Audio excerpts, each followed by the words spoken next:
Bom, e toda quarta-feira nós temos a participação aqui do professor Clayton Silva, vereador aqui de Camaquã. Bom dia, vereador. Bom dia, Eduardo. Bom dia a toda a equipe do Clique. Um bom dia especial a cada um dos ouvintes, internautas que nos acompanham nessa manhã ensolarada de quarta-feira, mas agradável.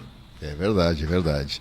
Segunda tivemos uma sessão rápida, né, mas volta à tona aí o assunto do horário da Câmara, das sessões, né, da Câmara de Vereadores, através de uma emenda proposta pelo senhor.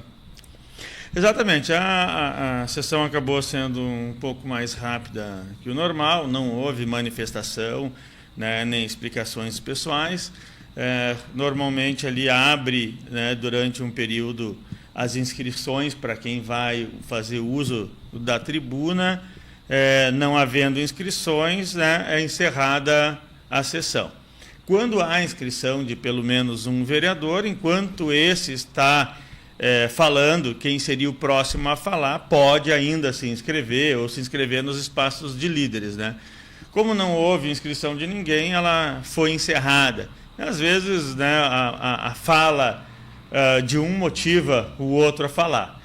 Como não houve ali uma inscrição prévia de nenhum, acabou que se encerrou a sessão. Não é usual, mas acontece. Nós apresentamos ali, o meu gabinete apresentou nesta segunda-feira, então, uma proposta, um projeto, uma emenda ao projeto, né, do vereador Vinícius, que traz ali a proposição de alteração do horário da Câmara, né? Lembrando que inicialmente o vereador havia proposto que todas as sessões fossem à tarde, e não houve uma aceitação. O colega vereador Vinícius, então, alterou, né? Apresentou um substitutivo, colocando que fossem 2 sessões à noite e as demais na parte da tarde. E na sessão de ontem, ainda dentro do prazo, né, porque o projeto fica, quando altera o regimento, ele fica 20 dias parado dentro da Comissão de Constituição e Justiça, aguardando ali para alguma emenda, análise dos colegas. Diante disso, então, analisando todo o debate e todos os posicionamentos, assim como já tinha me posicionado contrário, acabei, então, por propor uma emenda, colocando, já que há a intenção de parte da Câmara, está muito dividido, né, de testar alguma sessão à tarde. Então, propus uma emenda para que seja, então, a última sessão de cada mês na parte da tarde. Entendendo que há, dessa maneira, uma proposta para que nós possamos dialogar dentro da Câmara e, quem sabe, até chegar aí num consenso. Algo, então, para testar, ou pelo menos uma sessão à tarde, para aqueles que não podem vir à noite, né, testar a teoria do vereador proponente. Então, colocando ali a possibilidade, então, de ser apenas uma única sessão, a última do mês, na parte da tarde. Isso até facilitaria, por exemplo, lá no final do ano, quando nós temos ali, diferente de outros locais, né, Camaquã tem, a Câmara trabalha até o último dia útil de dezembro e tem sessão entre o Natal e o Ano Novo, e muitas vezes extraordinário. Então, em vez de ter à noite, também teríamos essa última sessão do ano na parte da tarde, que era algo, então, que era assim, já discutido há muito tempo, de daqui a pouco a última sessão ordinária do ano não ser à noite, porque às vezes acaba que nem pode ser ali no dia 30 de dezembro, né, tu está tendo uma sessão ordinária ainda, e já fica um pouco mais complicado, né? Então, vem também a atender esta possibilidade, sendo a última da noite, a última do mês. A última do mês. Muito bem. Bom, isso entra na pauta da ordem do dia na próxima, ou ainda leva um tempo? Agora a emenda, ela, né, foi lida, né, no expediente, ela baixa para a Comissão de Constituição e Justiça, e a Comissão de Constituição e Justiça ainda precisa dar um parecer, o parecer favorável, dizendo que está tudo dentro da legalidade, esta emenda. O parecer da emenda pode ser dado esta semana, se a comissão dá parecer, mas ela tem prazos para isso, como pode dar o parecer apenas na outra semana ainda, né? Então depende de quanto tempo a Comissão de Constituição e Justiça vai levar para dar o parecer, dependendo do que tem na pauta da própria comissão. Então, a partir do momento que tiver um parecer desta emenda, a emenda entrará em discussão e, consequentemente, ali ou juntamente, né, o próprio projeto em si. A emenda tem uma única discussão e tem que ser votada antes do projeto. Pode até ser na mesma sessão, né, mas como é emenda ao projeto, ela precisa ser votada antes, porque ali, às vezes, dependendo da aprovação ou não da emenda, nós poderemos ter a definição também do voto no projeto.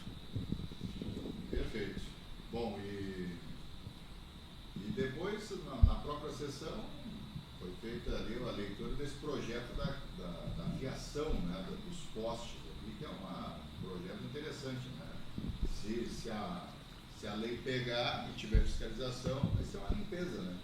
Agora, se não pegar, é mais uma lei criada apenas. Exato. Na verdade, essa lei, se nós formos analisar e olhar ali, esta lei ela já existia, só que de maneira muito simples, tá? Não tinha muito regramento.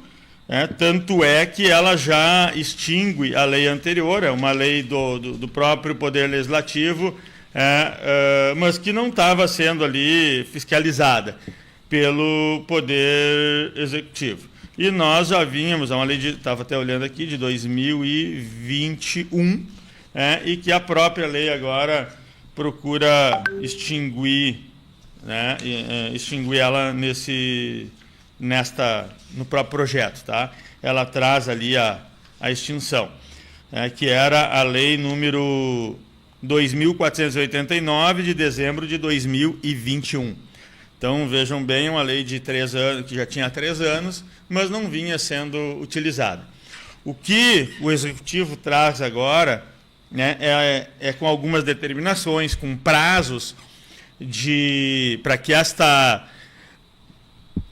que seja cumprido, para que seja extinguido ali, os fios sejam retirados. Tem prazo para que a própria CE Equatorial informe as empresas marquem, e identifiquem qual fiação é de cada empresa. E tem uma multa, no item 2 do artigo 11, que nós falávamos, de 1.000 unidades de referência municipal, que é a URM. Mas quanto vale uma URM? Essa é a questão. Por que URM? Porque a URM ela é atualizada todo ano, então é uma unidade monetária do município. Cada URM hoje equivale a R$ 44,50. Se a multa pode chegar até 1.000 URM, quer dizer que a multa pode ser de até R$ 44.500.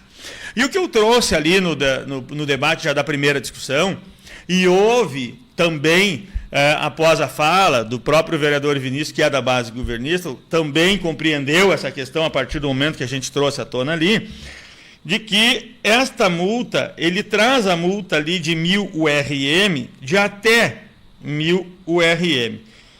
Mas ela precisava estar um pouco mais especificada, esses valores, ou até, fica muito aberto, até 44.500. Ele precisa ter os valores, ou pelo menos está ali que vai ser melhor regulamentado, porque ela traz ali, as empresas que utilizam o poste com suporte do seu cabeamento poderão ser proibidas temporariamente de funcionamento em caso de apresentar risco à população, até que efetivamente se comprove a adequação a esta lei.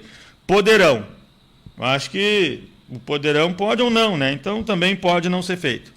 Em caso de reincidência, a autoridade competente poderá aplicar em dobro a multa referida no inciso 2. Em caso de ser aplicada a multa, o seu pagamento não desobriga o infrator a sanar as irregularidades. a não retirada ou lançamento de resíduos oriundos de cabos e fiação aérea nas vias públicas ou em lugares em desacordo com as normas vigentes, resultará na aplicação das multas descritas no artigo 62 do Decreto Federal 65/14 de julho de 2008. Ou seja, aqui diz que a multa será de até 44.500. Tá, mas em que momento tu vai pagar a multa? E o que define? Né? O que falta aqui é a definição. Tá? O que define que a multa vai ser de 44.500, se ela vai ser de 4.500, se ela vai ser de 10 mil, 20, 30 mil? É a cara do cliente? É a empresa? É como que tu vai conversar com essa empresa? Então nós não podemos deixar esse tipo de brecha na lei, ela já nasce com furo. E é isso que eu estou trazendo aqui. Eu que disse o seguinte, que nós, o Poder Legislativo, antes de votar, e aí agora, como já foi a primeira discussão, precisa ter ou 5 assinaturas, ou através de uma comissão apresentar esta emenda. E aí o projeto aguarda para a segunda discussão e votação, né, a análise da emenda. Então, o que estou propondo, né, é justamente que o Poder Legislativo, em conjunto, os vereadores parem e analisem aqui, ou então, até, antes disso, o próprio Executivo encaminhe, né, alguma justificativa ou uma alteração. Porque eu entendo que não é possível nós termos uma lei que diga até 44.500 sem determinar quando que é 44. Ou tu foi a primeira incidência, tu leva os 44.500. Tá? Mas o até está deixando. Eu posso olhar aqui para ti e dizer assim, não, para aí, mas para ti é 4.500, para ele é 10.500. Tá, mas qual é a justificativa? Isso fica ruim e perigoso até para quem aplica, até para o Poder Executivo, até para justificar. A lei deixa o próprio Poder Executivo suscetível a um processo judicial, a um questionamento na Justiça de uma multa, e ser indeferida na Justiça. Deixa suscetível a levar uma pressão de alguém, de uma empresa ou outra, achar, não, mas até 44.500, quem sabe? Né? Então, tu deixa brecha para que isso aconteça. Não estou dizendo aqui que vai haver uma cedência por causa disso, mas tu deixa brecha para que o dono de uma empresa possa tentar reduzir. Né? Então, são questões que a lei precisa estar um pouco mais clara, mais específica, muito transparente. Então, acho que essas questões precisam estar mais claras. Essa é a minha posição. Mas a lei em si, ela é excelente. Eu defendo essa questão, a gente sabe, a própria imprensa ouve quase semanalmente essas questões desse emaranhado de fios que tem, muitos dos fios. Aqui na frente da redação, o poste esse aqui, eu nunca vi tanto fio, né? Aqui a gente vê aqui no outro lado, enroscado, nó, e muitos desses fios aqui já não tem mais utilidade. Porque às vezes dá um problema na rede, passa um cabeamento novo, deixa esse aí, depois a gente tira, porque tem que ir lá colocar outro e não vai dar tempo. Então, vai produzir. Tem cabo de empresa que nem opera mais. Então, precisa sim ser retirado. E no caso dessas empresas que já não existem mais, o próprio Poder Executivo vai ter que pensar em alguma maneira, vai ter que retirar. Vão ter que identificar, e aqueles que não forem identificados dentro desses 180 dias, ser retirados. Não, mas hoje aqui na poda dessa árvore, se olhar aquela segunda árvore aqui na frente da prefeitura, hoje a prefeitura está fazendo a poda e tem fios amarrados ao meio ambiente, não conseguiu podar aquele galho ali, apenas fazer um pedaço dele, mas a ideia era tirar todo o galho. Mas não deu, porque o galho está cheio de fios ali, né, enroscados.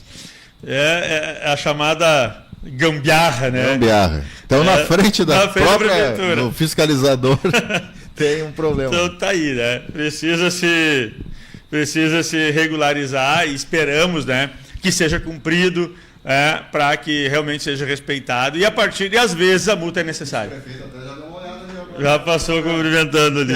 Aí, viu os fios ali também. Já olhando bem. Então são essas questões. O prazo aqui, né, tem 180 dias para que as empresas possam se adequar a partir da sanção da lei. Então não é assim, vi ontem, por exemplo, já estava uma uma equipe aqui botando mais um fio aqui nessa esquina, né? E vi que algumas, né, a gente já vê que tem, pelo menos alguma empresa já tem, assim, já está há algum tempo colocando e identificando já com cor. Não, né? uma que eu gosto de alertar, e aqui tem um exemplo, é até a nossa parceira, né? Que é a TBK Internet, tem toda a identificação ali, seja do rolo de fio que está fixado no poste, e seja o fio que chega até vai cruzando de poste em poste, tem uma plaquinha, né? Exato. Então, assim, ó, siga-se o exemplo da TBK, e que é camaquense, né? Uma empresa da terra. Da terra.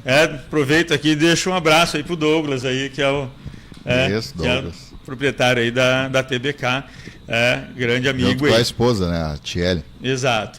Então, dizer aí que eles estão aí dando exemplo, e é esse tipo de questão que a gente precisa. Claro, nós vamos ver isso de uma semana para outra? Não. E acho que está correta a lei, tem alguns prazos de 90 e 180 dias para adequação. Para que a empresa depois não venha dizer, não, mas estou sendo multado e não tive nem tempo para me adequar à norma. Não. As empresas vão ter prazo para adequação. E isso é importante, precisa se dar esse prazo, porque está se mudando a maneira, né, de como se agia no município. Mas é importante, a gente precisa ter. Isso faz parte até, a cidade fica mais bonita, porque bravo, tu passa. E às vezes é o seguinte, tu passa ali, está um daqueles fios pendurado, alguém se engatando, às vezes na calçada, aí às vezes tu não sabe, é de energia, ou é de internet, dá choque ou não dá choque. Então a própria comunidade às vezes fica meio receosa dessas questões, achando que até é fio que pode dar choque. Então a gente precisa, sim, isso é uma melhoria, e cumprimento aí também o Poder Executivo por enviar esse projeto já bem mais completo. Apenas aí que nós precisamos de uma pequena correção aí, que é essa questão de esclarecer melhor a multa, para que não tenhamos problemas futuros aí. Tem mais projetos na pauta aí que vão entrar na ordem do dia? Eu creio que não entrou ainda, creio que deve entrar aí na próxima sessão, possivelmente, um projeto aí do Vale Refeição. O projeto foi lido na última sessão, que nós já vínhamos falando já desde a semana passada. Ele vem aí com 16,7% de reajuste no Vale Refeição dos servidores do Poder Executivo. Ele passa de 600 para R$700 a contar de 1º de abril. E ali está tramitando ainda dentro da Câmara também o reajuste com ganho real, que iguala, então, o salário dos servidores, os que ganham menos ali, para chegar a isso, para que ninguém fique ganhando abaixo do mínimo. Então vem ali 2,62, na soma dos valores, vai dar o 7,5 que teve do salário mínimo. Mas cabe-se aquilo que a gente já destacou semana passada, não está sendo atendido aqui os profissionais do magistério e nem aqueles que se aposentaram sem a paridade, que são poucos, mas sempre tem alguém. Então, alguns aposentados até me questionaram, aproveitando o espaço aqui, mas eu sou aposentada com paridade, mas pelo magistério. Então, por ser por paridade, eu ganho. Não. Veja bem que tem que ter paridade, mas quem é do magistério, profissional do magistério, foi excluído desses 2,62. Então, independente de ser com ou sem paridade o inativo, então é para todos. Quem é do magistério, nessa proposta do Executivo, não recebe os 2,62. Mas, erroneamente, o Executivo também não iguala para colocar atingir os 6,27%, que é o do piso. E hoje, com isso, vai ficar aí quase 12% abaixo do piso nacional. E a partir desse posicionamento, se realmente não houver uma análise, uma revisão dessa questão por parte do Poder Executivo, e aí nós estamos já analisando isso, poderá haver aí uma enxurrada de processos judiciais do magistério contra o município de Camaquã por não cumprir o piso nacional do magistério atualmente. E nós vamos tentar trazer já na próxima semana uma tabela atualizada, inclusive, de valores, o que deveria estar e quanto está, né, para que fique mais claro, né, dessa defasagem, porque em 2023 o piso do magistério subiu 14,95 e o reajuste que Camaquã deu foi 0,0. Então isso fez com que aumentasse. Ano passado o reajuste foi um pouquinho maior do que o do piso, né, que foi 3 e pouco e aqui deu perto de 5, mas agora deu 4,76, onde era 6,27. Então volta a dar baixo de novo. Então ele usou a lei 1.738, a lei complementar 39, que determina, né, que o nosso reajuste é pela lei 11.738. Mas é pela 11.738, mas botou lá, ficou com uns 4,76. Então ele deveria ter dado a diferença para o magistério, que chega até 6,27. Mas seria menor que o quadro geral? Não tem problema. Estaria respeitando o que diz a lei. Então, não estou dizendo, tá. Quando ele não dá a diferença até o 6,27, ele está descumprindo a lei. Tá? Não tem que ser igual o quadro geral e magistério, porque são leis, tem leis distintas. Então, mas tem que respeitar. Então, tem que usar a lei sempre para os dois lados. E não só para um lado. Quando interessa ao lado A, a lei serve. Quando não interessa, a lei não serve. Não pode ser assim. Então, vai aí daqui a pouco dar aí uma enxurrada de processos judiciais. E se isso vier a acontecer, eu estou pedindo aí uma reunião já com um prefeito, com procurador-chefe e com a secretária da administração para a gente fazer, conversar qual o posicionamento, qual vai ser a posição do Poder Executivo frente a essa questão, né, que trago hoje aqui, para a partir daí sabermos qual ação que nós, ou atitude que os profissionais do magistério, que a categoria tem que tomar. Creio que para o município o ideal seria até aí sentar, fazer um acordo, alinhar, do que tomar aí, daqui a pouco se abrir aí mais de 1.000 processos judiciais e o corpo jurídico do município trabalhar para responder aí, porque não vai ser coletivo, né? Vai ser individual, cada um vai abrir o seu.